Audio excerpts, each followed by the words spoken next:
Tuloy-tuloy ang pag-usad ng mga puwersa ng Israel sa loob ng teritoryo ng Lebanon matapos nilang makuha ang Beaufort Castle, isang 900-year-old na kuta na nakatayo sa mataas na bahagi ng timog ng Lebanon. Dahil sa lokasyon nito, malawak ang tanaw mula sa kuta patungo sa mga karatig na lugar, kaya itinuturing itong mahalagang yugto sa mga operasyong militar ng grupo. Ayon kay Israeli Prime Minister Benjamin Netanyahu, personal niyang inatasan ng militar na palawakin pa ang pagpasok nito sa Lebanon at pag-igtingin ang kontrol sa mga dating lugar na hawak ng Hezbollah. הלילה הלוחמים הגיבורים שלנו כבשו את מוצב הבופור. הם הניפו שם בגאווה את דגל מדינת ישראל ואת דגל חטיבת גולני. Sinabi ni Netanyahu na mahalaga ang Beaufort dahil noong 1982 ay naging sentro rin ito ng matinding labanan nang unang pumasok ang Israel sa Lebanon. Tinawag din niya ang pagkakakuha sa Beaufort bilang isang dramatic stage o mahalagang yugto sa kanilang kampanya.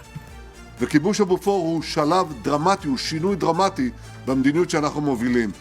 אנחנו שברנו את מחסום הפחד. אנחנו יוזמים, אנחנו פועלים בכל החזיתות. בסוריה, בעזה, בלבנון. Dagdag pa ng punong ministro, ang kaibahan sa kanilang pagbabalik ngayon ay mas nagkakaisa umano ang bansa at mas handa ang hukbo sa kasalukuyang misyon.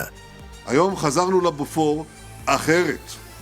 חזרנו מאוחדים, נחושים, חזקים מאי פעם. Ibinida rin ni Netanyahu ang mga naging tagumpay ng Israel laban sa Hezbollah mula nang magsimula ang labanan. Ayon sa kanya, libo-libong miyembro ng Hezbollah ang napatay sa mga operasyon ng Israel, kabilang ang daan-daan sa nakalipas na buwan lamang.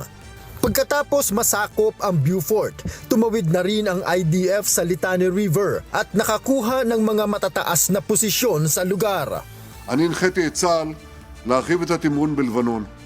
הכוחות שלנו חצו את הליטני, הם תפסו שטחים שולטים, הם כבשו את רכס הבופור.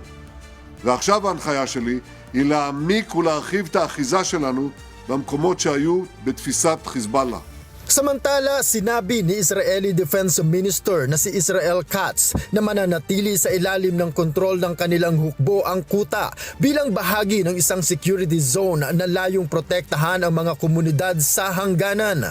Kasabay nito, muli ring naglabas ang Israeli military ng mga evacuation warning para sa mga residente sa ilang bahagi ng timog ng Lebanon habang patuloy ang paglawak ng operasyon nito sa rehiyon. Ngunit mariin namang tinutuligsa ng pamahalaan ng Lebanon ang mga hakbang ng Israel. Inakusahan ni Lebanese Prime Minister Nawaf Salam ang Israel ng pagsasagawa ng collective punishment at scorched earth policy sa timog na bahagi ng kanilang bansa. Habang nagpapatuloy ang mga operasyon, nananatiling malabo ang kinabukasan ng tigil putukan na ipinatupad noong Abril dahil patuloy ang pagpapalitan ng paratang ng paglabag sa kasunduan ng magkabilang panig. Sa kabila nito, inaasahan pa rin ang panibagong round ng negosasyon sa pagitan ng mga kinatawan ng Israel at Lebanon sa Washington sa pag-asang mapahupa ang lumalalang tensyon sa hangganan ng dalawang bansa. Noel Polyarco, humahataw sa balita ngayon!